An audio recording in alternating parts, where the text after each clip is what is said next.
Hi, Garrar members. For those of you who tuned into our 3 on 3 at 3 session last week, which was supposed to be a live Facebook event, you noticed that we had some technical difficulties.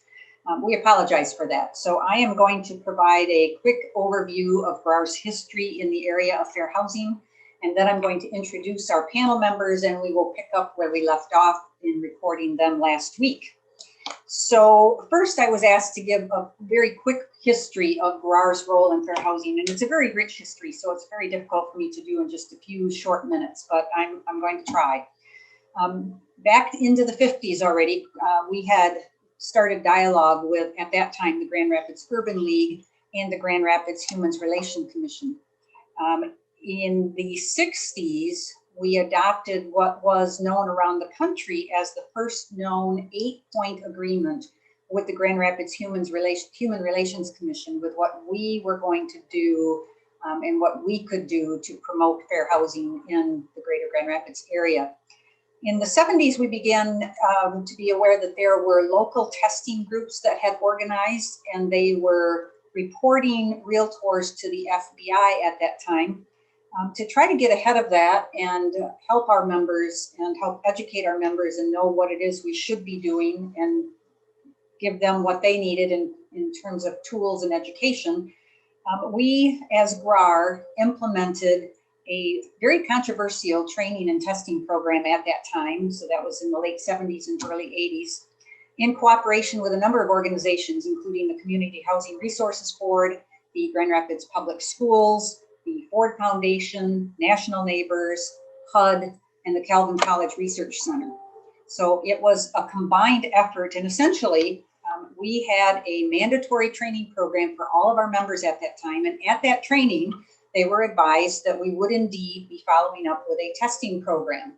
Those who were going to be tested were not told they were going to be tested, but it was going to be a random 100 agents that were tested. This was kind of part of the information that we provided at the training on what we were going to do, what the program was all about, and indeed very, very detailed training on what they can and cannot do in their role as a realtor. For those of you who are late nighters and want something fascinating to read, I did have the summary report of those test results. So this is just a summary, and look how many pages the summary is. This is a summary of the test results. So we indeed, again, did this testing program where 100 of our members were tested, and if it was deemed that they were possibly in violation of Article 10 of the Code of Ethics, they were brought before a professional standards hearing panel. And that panel heard the case and determined whether or not they were guilty or not guilty. If they were guilty, there were significant penalties attached to it. So at the start of that whole program, we were criticized by NAR. We were told that this was the biggest mistake ever because technically testers had legal standing and could actually sue our members after the fact that we were testing. But again, it was a bold move on Garrar's part at that time, Garrar leadership, and we moved forward with it anyway. And at the conclusion of the program, and after we published the results and we talked about the training program, it was widespread, overwhelmingly accepted as one of the greatest training programs of all times. And several other associations, including the National Association of Realtors, picked up on that and did similar testing. Since that time, in the 1980s, we had mandatory training continue. That at that time was called the Cuyahoga Plan. And that was probably the first time that we provided training that was really a practical guide. How do you respond to questions you get from buyers and sellers, specifically about the racial composition of the neighborhood, about who it is that's purchasing, what is their ethnicity, what is their nationality, and how do you respond to those questions? So it was a really, really great program on how to respond, the appropriate responses to those things. So beyond that, we then in the 90s had additional mandatory fair housing training in our program called Passwords and Prejudice. Beyond that, most of our training continued, but at that point it became more voluntary. We felt to a certain extent we had kind of saturated the membership with so much knowledge, so much education. We had added it to the new member orientation class. So members were really well versed in the do's and don'ts. And none of us is going to deny for a minute that bias doesn't exist. I think our intent in training was to say you can't let that bias dictate how you act and how you perform as a realtor if you are one that has bias. I did have last week, only I've since now lent it out, a book that I was given by Jody Smith, our current president, titled The Color of Law by Richard Rothstein, who's a leading authority on housing policy. It's an interesting read. It's one I recommend from one who has been involved in fair housing issues for more than 3 decades. I thought I knew it all, and clearly I didn't. I read this book. Literally, I found in the book really is about how government policy decisions actually promoted the discriminatory patterns that segregated America, including right here in Greater Grand Rapids.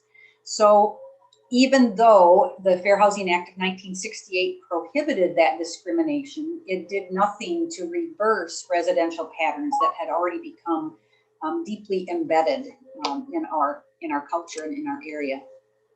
So for those of you who are interested in a good read, that is such a good read. I'm telling you, the landscape and the picture of fair housing will never look the same to you after reading this book.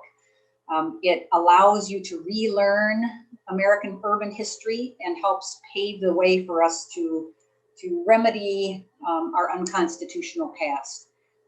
I will promise you, if you're anything like me, and I don't shed tears easily, but I'll tell you, this book indeed made me shed tears. So it's a real eye opener. It's a real 2x4 between the eyes. So ultimately, that's a very, very quick history on some of the things that Garrar has been doing. We moved from there into international real estate and diversity and inclusion. I think honestly, for a little while, we became a little apathetic, thinking again that we had saturated the knowledge, the level of knowledge, the education, what we could provide for our members. But I think it's clear that it's a conversation that needs to continue and needs to continue today in today's environment as well. So with us on this panel, we have 3 Garrar members. We have Doretha Ardoin, who's with Green Ridge Realty. She has been a member for 43 years here at Garrar.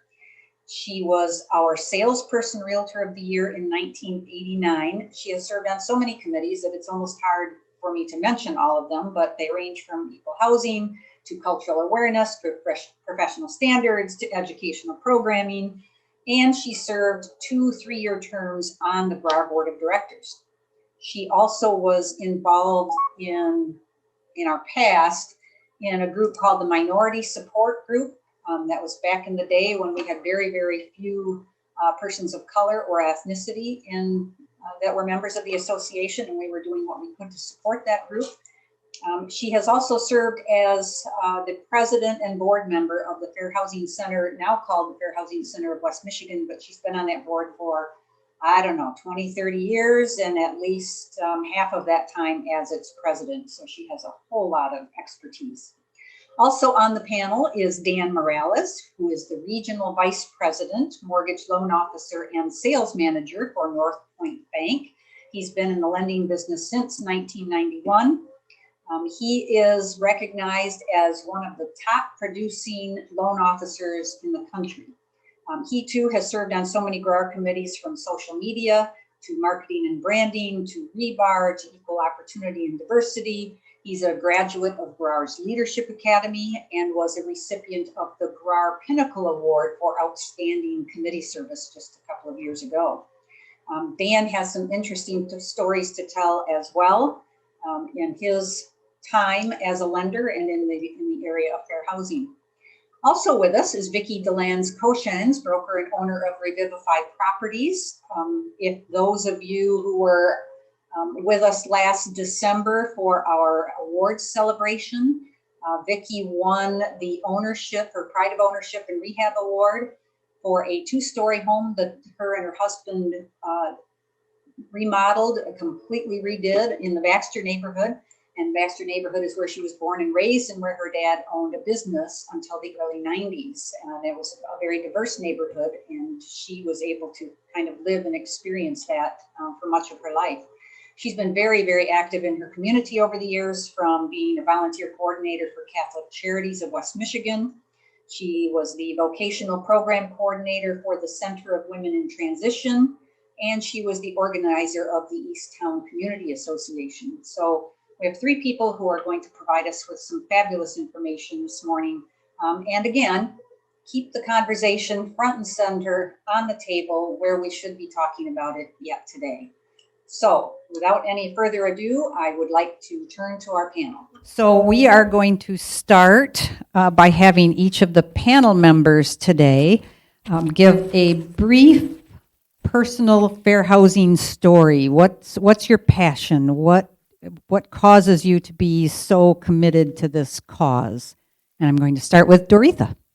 All right, great. I guess my passion for fair housing started when I entered the career early on, when there were hardly any people of color in our industry, and brokers, owners, agents, or hardly any women.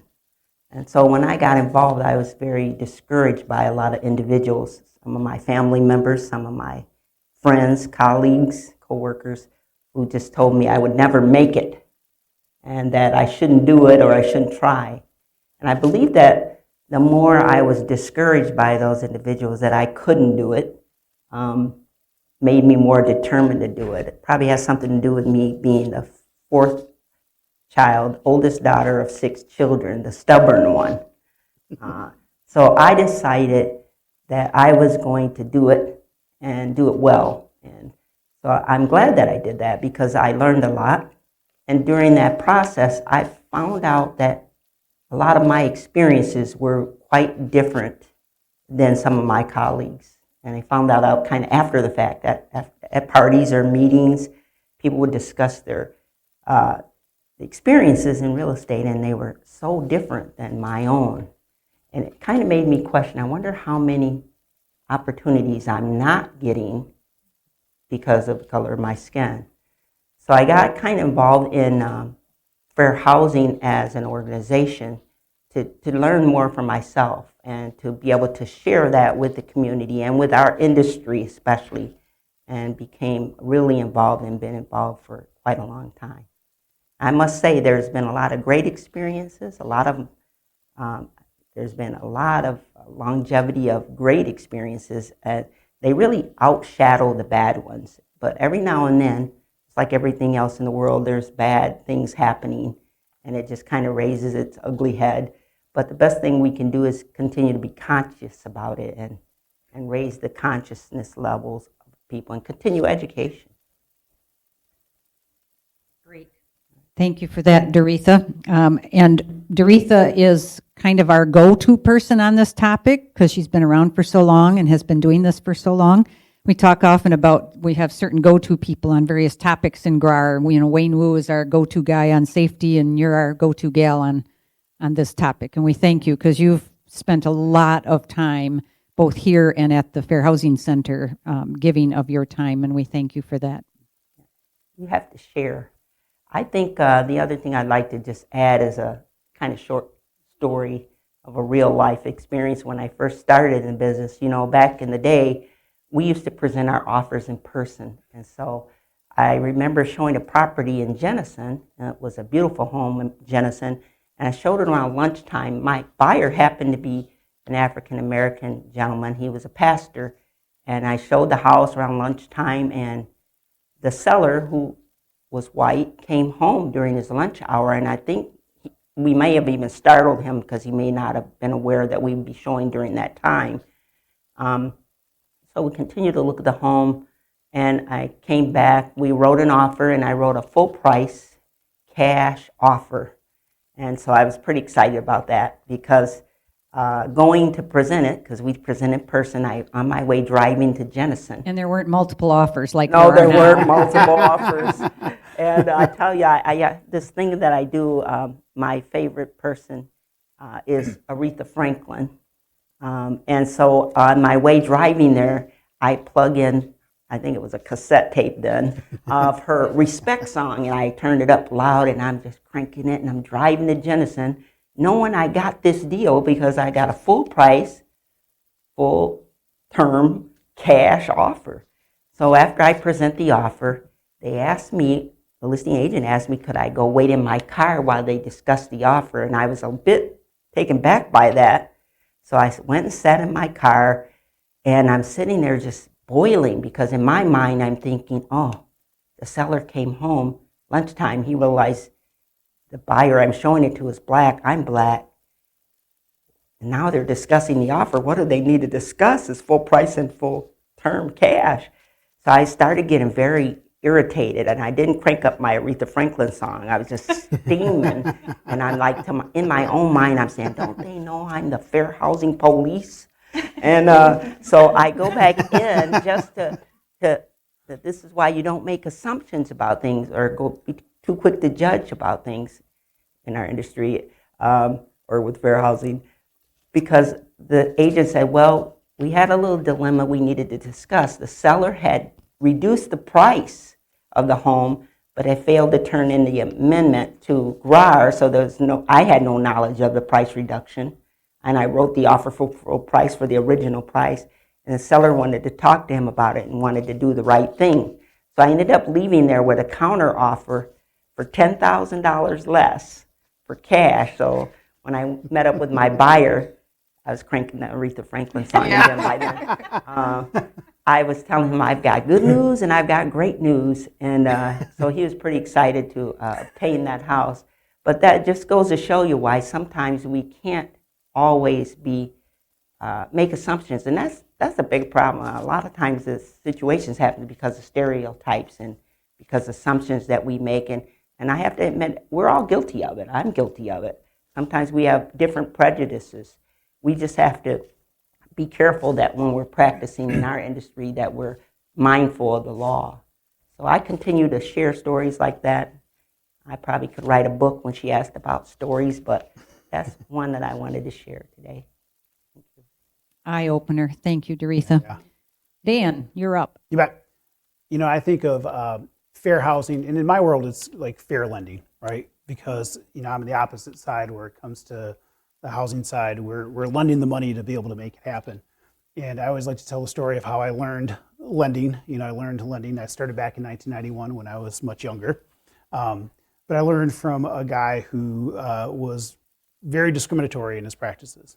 If you were a person of color, you had a harder go of it. If you were an unmarried couple, you had a harder go of it. Just a lot of practices where it was discriminatory towards people based on his biases. And that's kind of the foundation that I had started, with, but I recognized that it was wrong.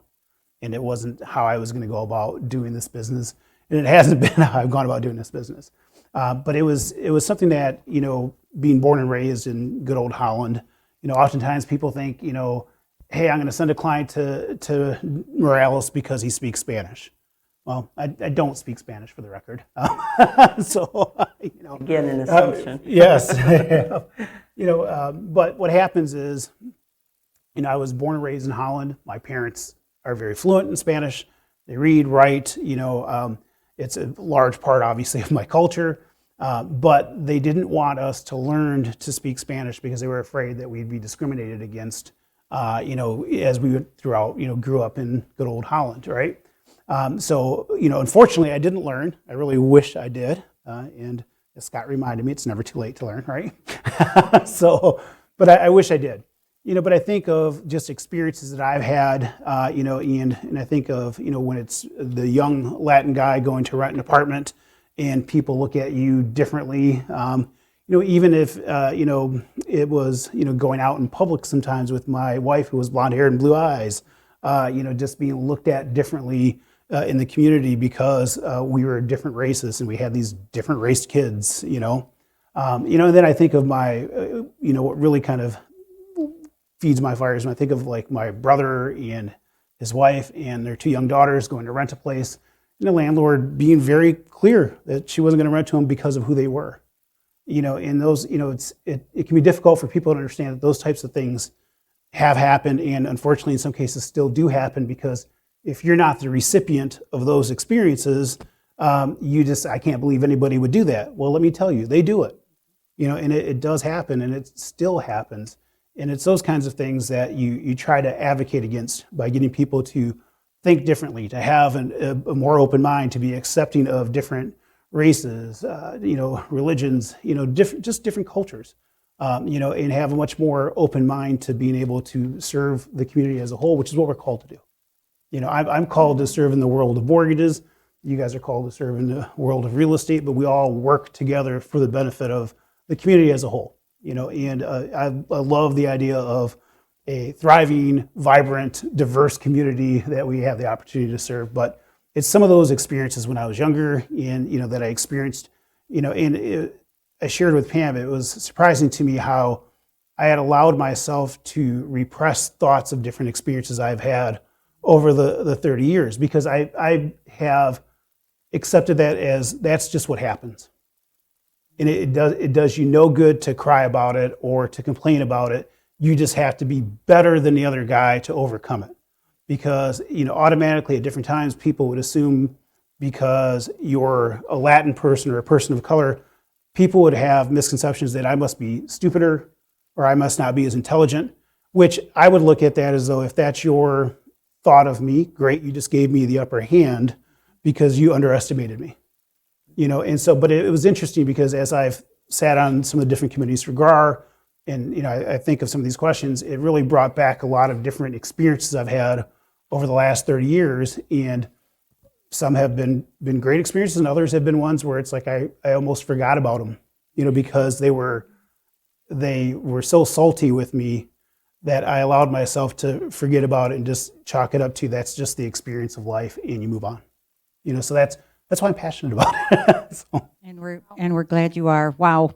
Again, this is why we're having this conversation. We can't muffle the conversation. We need to continue to talk about it. Vickie, tell us your story. Yeah, so my experience is obviously a little different, but like you mentioned, I was born in the Baxter neighborhood. My dad is a first generation. He came to America from Latvia. They fled during World War II, and him and his father built a business on Eastern and Thomas from literally, I have pictures of them placing the cinder blocks from the ground up. So that was really my first experience, being the daughter of a guy with broken English living in a black neighborhood, which was awesome. I loved it. And he lived there until the 90s or so. And then it was just the norm for me. In college, I went to Aquinas, and my degree was in community leadership, which seems odd, but I'm so thankful for that. That's a program started by Mayor Hartwell before he was the mayor of Grand Rapids, and Mike Williams, who's also an incredible guy. My first internship at college was with Lee Weber, who had previously been the director of the Fair Housing Center.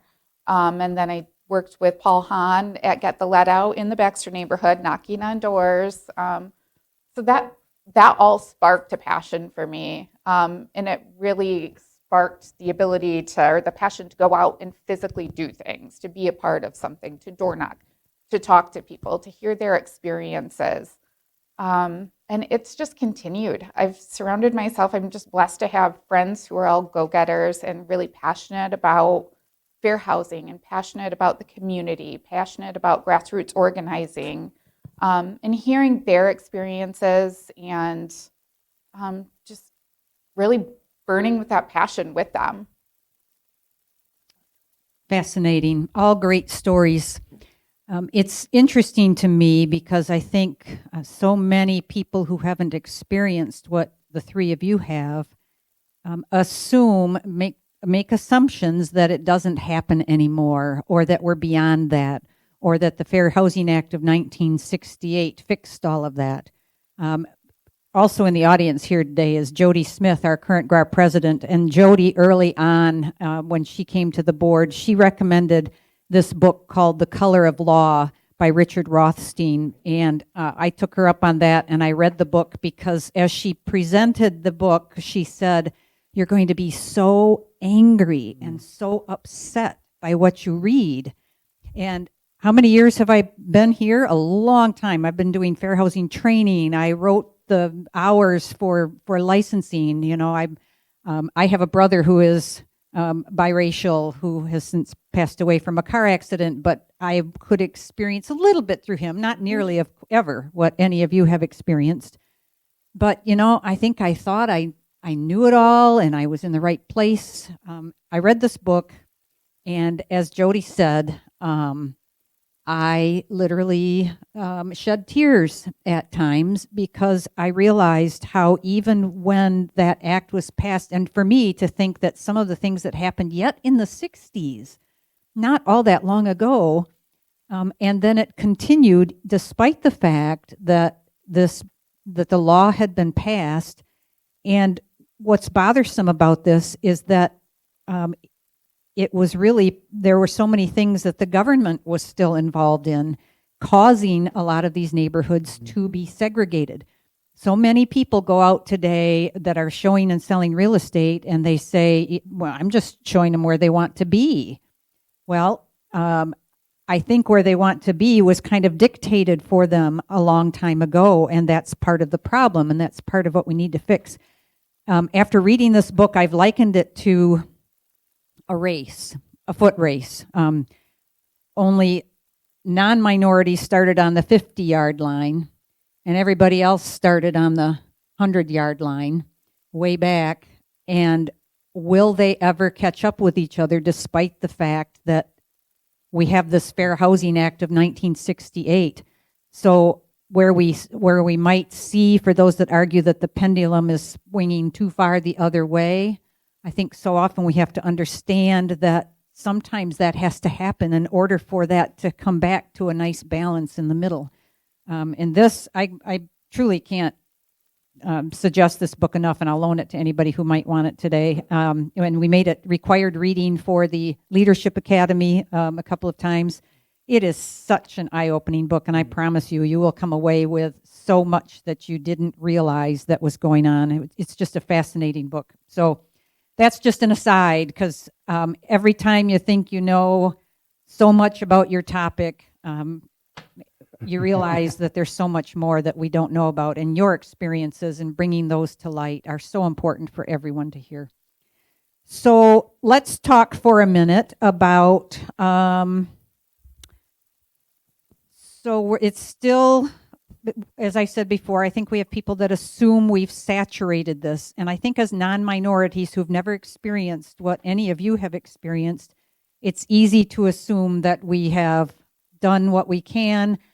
I personally am not going to discriminate, so it's done. It's a done issue. I don't have to talk about it anymore. I know what I'm doing. Why is it still relevant today that we continue to talk about this today, both whether it's here in Grand Rapids or whether it's across the country? Why is it still relevant? Even though we've seen some changes, you said you've seen some good changes, what makes it still relevant to us today? Any of you? Well, I think action speaks louder than words, right? Like, a lot of times people are quick to pay lip service to something, but slow to put actually action to it, right? So it's one thing to say, like, I'm adamant that I want to affect change by being able to make sure that I do everything I can to help every client, not just, people of color, but every client do everything they can. And when it comes to, and I think of just my own experiences with, whether it's been prejudice or racism or anything like that, it's one thing to say, I'm not going to do those things, but it's something different to make sure that my actions align with what my words are. That, what I actually put in practice is the same as what I say I do, and it's to make sure that my kids see that they see a dad that is open and accepting to everybody, regardless of what your system of beliefs are, your color of your skin is, where you came from. Is I always tell my daughter, good people are good people, bad people are bad people, regardless of any of that other stuff. There are going to be some people who are going to do bad things in the world, and there are going to be some people that are going to do some phenomenal, great things. And they come in all different shapes, sizes, backgrounds, religions, colors. You accept people for who they are and the character of what they've shown to you. And I think it's important to keep that in the forefront, to make sure that people realize that you really are doing those things, and that we help to have each generation get a little bit better than the preceding one. so that, you make these slow, even if they are slow steps of progress, you're making progress, as opposed to, well, we crossed that bridge. Because clearly, when you look at the state of, what's happened in our country in the last couple of years, we haven't crossed that bridge. It is still an issue, right? So you can't really say like, hey, we've crossed the finish line, because the reality of life is we haven't. And there's still a lot of work to do. And even if I'm not going to discriminate, I'm not going to do those things, I still have the opportunity to have influence on other people and other people's approach to how they do things, to challenge other people's thought processes. Why do you think that way? Why do you feel that way? Why did you come to those types of conclusions? My job is to help to maybe have a conversation, to help maybe change somebody's thought process or mind so that they approach life differently, they approach growing their children differently, and you make these small steps of progress versus, just paying it lip service. Because there's a lot of people that talk a good game, but when it comes to putting, action to those words, they just don't do it. Vickie? I have a personal recent story about why I think it's really important to keep it in the forefront. I consider myself pretty educated on fair housing, all of that great stuff, but I had a showing in East Grand Rapids at a for sale by owner property, and we wrote an offer on it. It was a great offer. He told us we were the number one offer. And then he proceeded to go on and tell me that East Grand Rapids was a dark place and he really wanted a Christian in that home. So he wanted to know about my buyer's religion. And it floored me. I didn't know how to respond. I was cold sweat. The more we talk about it, the more we're prepared to answer those questions. Mm-hmm. We're out there facing this every day. This just happened in November. Was it less than a year ago? We just need to continue this conversation so that we as professionals just know how to handle it and know what to say and feel confident in that decision. So, Great point. Mm-hmm. One of the programs we made mandatory years ago was called the Cuyahoga Plan, and that was essentially helping you answer the types of questions that you might run into, similar to that. So, and that was a great program. I was a trainer. You were a trainer for that. That was a really good program, because that was a kind of a reality check where they actually asked those kinds of questions and you talked about what your answers should be. So that's a really good point, Vickie. Anything you want to add? I think that the relevance is still important, both not just in our country, but in our local association, because when the Federal Fair Housing Act, it only covered 7 protected classes. Now there are state laws, there are also local ordinances that are different, and Wyoming is different than Grand Rapids or Holland. And so we need to continue to keep the education and awareness and make it relevant, because there are a lot of folks who don't realize it's not just a race thing. It's not a black and white issue. There's a lot of protected classes in housing. In some areas, other states or communities, they have laws against you can discriminate against someone based on their political choice.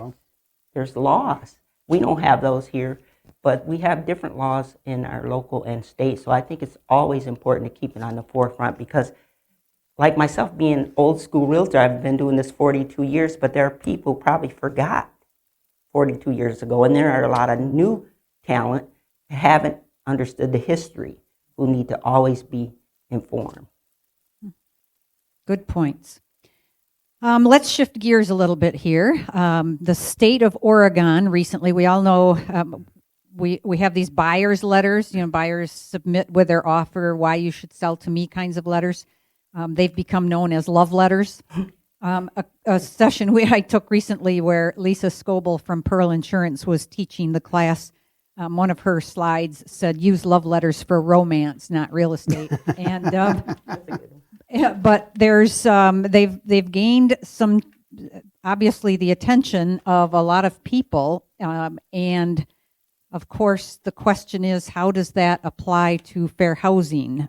So they've recently banned those buyers' letters in Oregon.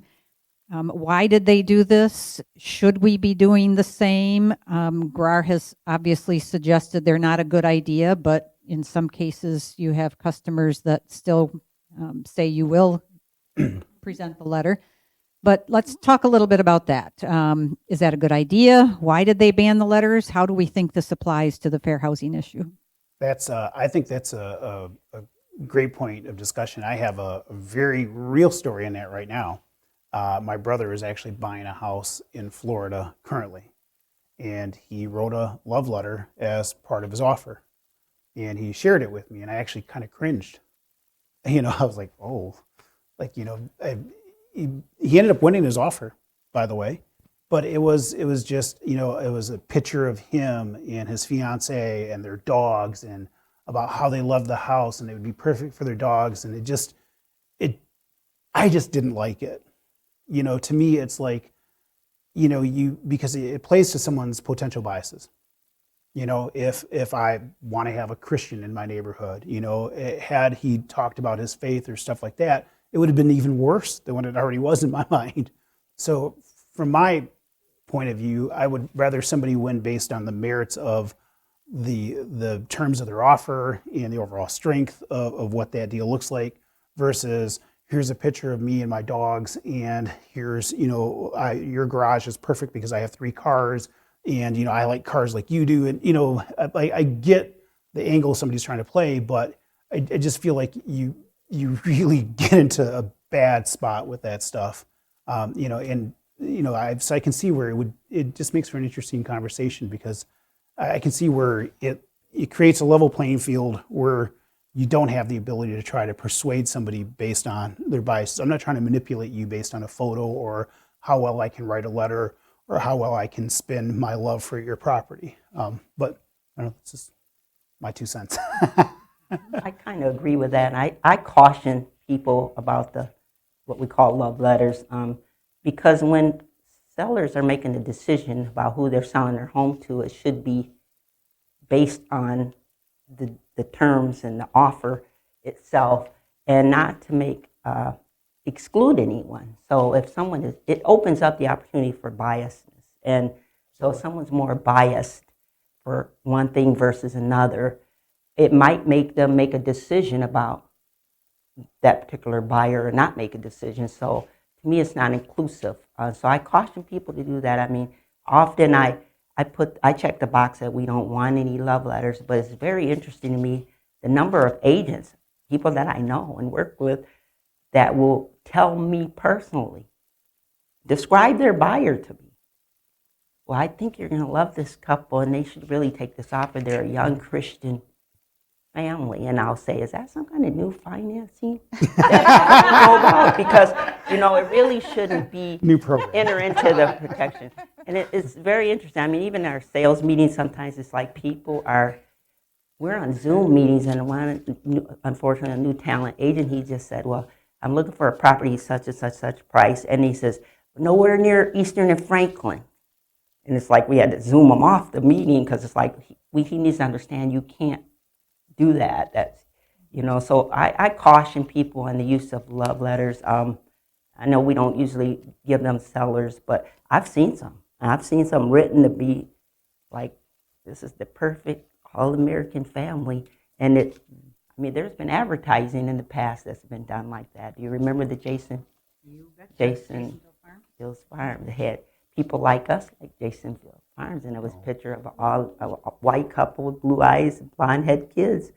And it was not inclusive when you think about it. But they could have used that same human model, and it could have been any race with that slogan is against the law. So yeah, I'd caution people on that. I love that Oregon did that. I think that's a great thing. It just takes that off the realtor. I caution sellers not to do that. I think it's bad business when sellers do that. My goal is to get them the most money with the surest chance of getting to that closing table. And when they see those buyer's letters, some of them just want the little love letter, and then they'll still choose the high one. But when you've lived in your house for 30 years, occasionally that will just really pull at your heartstrings, and you make a bad financial decision. And that's not my job. I feel like my job is really to get that money in your pocket. So I love that Oregon just took that choice right away. I have seen some buyer's letters come in just this summer alone on a couple houses. One that did reference the buyer's religion, another one that the buyers must have done some research and realized my sellers were a gay couple and then referenced their sexuality in the buyer's letter. I know. Did it work? No, it did not work. They just chose the highest one, but they wanted to see the love letters, which is fine. So we do what we can as realtors, but when you throw that level in there, when you throw all of those letters in there, and on a house with multiple offers, you could have 20 letters. It's a lot to go through. It's just, it's not helpful. Nope. Well, and the danger, of course, is that the seller, if the seller does consider those letters and they ultimately make a selection totally unrelated to the letters, but has a discriminatory effect because someone who wrote a letter feels they were therefore discriminated against, it now causes a problem for both the seller and perhaps the realtor who allowed those letters to be introduced in the first place. So, yeah, even though the seller might not use that to make a decision that's discriminatory, if the effect is such, now they have to defend why. It's open. And it could be as simple as they love our garden and our flowers in our garden, and those were my mother's roses and her mother before her and whatever. And that's not a discriminatory issue. Our gardeners aren't a protected class. So it could have been that they took a lesser offer because they liked the gardening comment, but it perhaps had a different impact on somebody that had a higher offer that was a protected class. So the danger certainly exists. Yeah.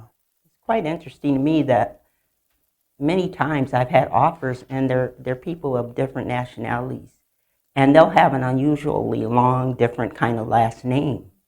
And sellers have questioned, like, what are they? Who are these people? And I've had other members come to me and say, you know, they're having trouble getting an offer accepted because maybe their buyer has a long African name, and or because of the type of financing they're getting is FHA, and they're somehow feeling like that's not good.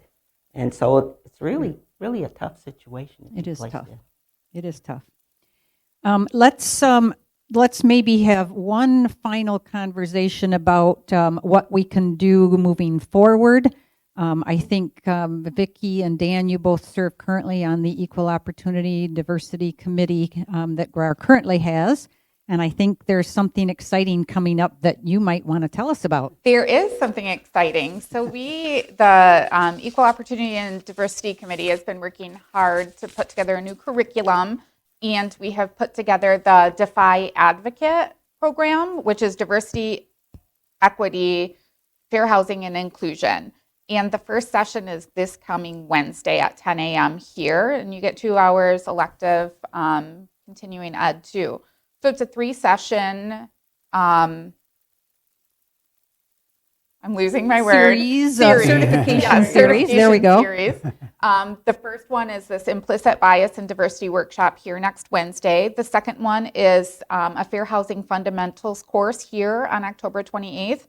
And then step 3 is completing the Fair Haven training. It's a simulation online anytime by November 1st, which is also just a really incredible program that even if you don't want to do the whole series, I highly, highly, highly recommend everyone go through that Fair Haven simulation. Read about it online. It's on Garrar website. And we really think we have some quality information that really will benefit everybody. One of the speaker at the first event for Implicit Bias and Diversity is Gracie Harkema. And Gracie came to our Board of Directors planning session this past year. And wow, what an incredible speaker she is, and what an incredible story she has to tell.